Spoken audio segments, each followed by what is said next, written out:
स्त्रियांच्या आयुष्यामध्ये आढळणारा असा एक स्वभाव, जर तुम्ही वेळेत नाही सोडला तर तुमची आयुष्याची सुद्धा वाट लागू शकते. हा स्वभाव म्हणजे सतत छोट्या छोट्या गोष्टी मनाला लावून घेणं. मला माहिती आहे मैत्रिणींनो, काही मुली या इमोशनली खूप जास्त नाजूक असतात. त्यांना अगदी छोट्या छोट्या गोष्टी बोलल्या की मनाला लागतात. पण तुम्हाला खरंच सांगा, अशी लोकं आवडतात का सगळ्यांना?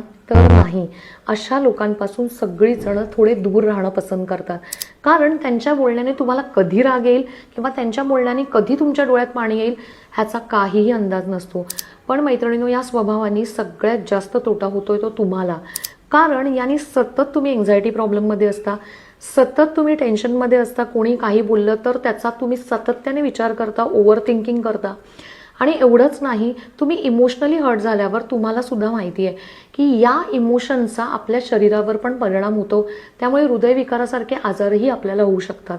त्यामुळे प्लीज मैत्रिणींनो, एक लक्षात ठेवा, आपल्या आयुष्याची चावी किंवा रिमोट कंट्रोल दुसऱ्यांच्या हाती देऊ नका.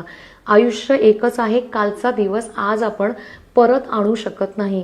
त्यामुळे अगदी घरातली मोजकी जी आपली लोकं आहेत त्यांचं मनाला लावून घ्या किंवा त्यांच्याबद्दल रिॲक्ट करा. पण जी बाहेरची लोकं आहेत त्यांचा आपल्या रोजच्या जीवनामध्ये काही संबंध नाही आहे, त्या लोकांचं खरंच मनाला लावणं आजपासूनच बंद करून टाका. आणि हा चेंज खरंच तुम्ही तुमच्या आयुष्यात करून बघितलंत ना, तर लाईफ हे खूप सुंदर आणि सोपं होऊन जाईल. आणि तुम्ही पण जर हॅपी गो लकी राहिलात ना, तर सगळ्यांना तुम्ही हवेहवेसे वाटाल. तर नक्की हा चेंज करून बघणार असाल तर कमेंट बॉक्समध्ये चेंज म्हणून टाईप करा. थँक्यू.